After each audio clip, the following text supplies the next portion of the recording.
In an interference experiment, the amplitude of one of the two waves are of 2 units each. Interference में जो दो slits होती हैं उनमें से एम्पलीट्यूड इस वाली लाइट का A1 है, इस वाली लाइट का A2, दोनों का 2 यूनिट दे रखा है.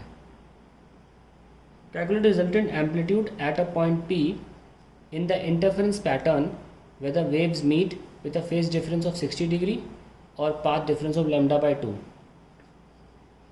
ठीक है, हमें पता होना चाहिए कि हमें एम्पलीट्यूड निकालना है. खैर इंटेंसिटी हम बार बार यूज़ करते हैं. Let's use intensity only. k times of a1 square plus a2 square plus 2a1 a2 cos phi.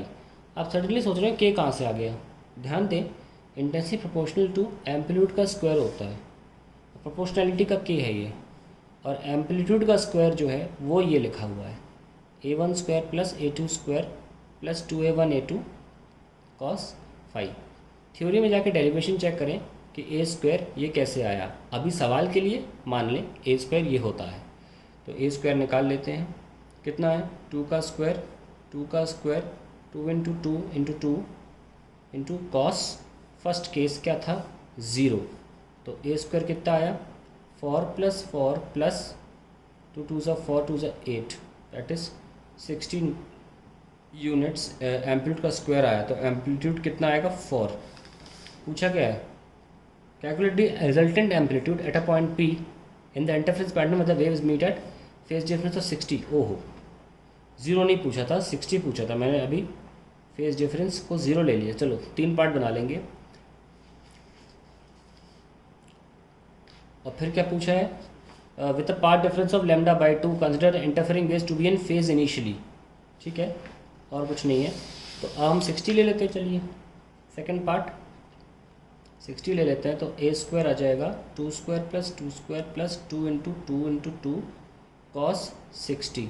So 4 plus 8 into 1/2 cos 60 1/2 होता है 4, that is 12 units. So A आ जाएगा square root of 12, that is 2√3 units. ठीक है, unit square ले लीजिए. और फिर तीसरा बोला गया है लैम्डा बाई 2, वो पाथ के फॉर्म में गिवन है. देखिए ध्यान से देखिएगा, ये क्या होता है लैम्डा के बराबर.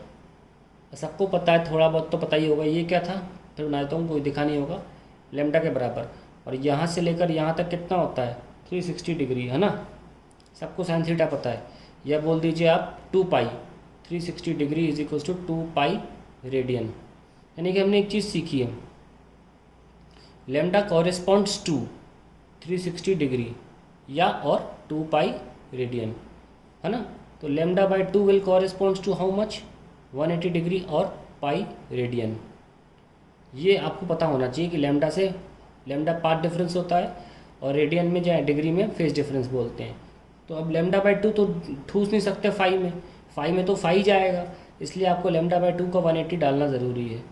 तो कितना है 2 square plus 2 into 2 cos 180. Answer 0 आएगा.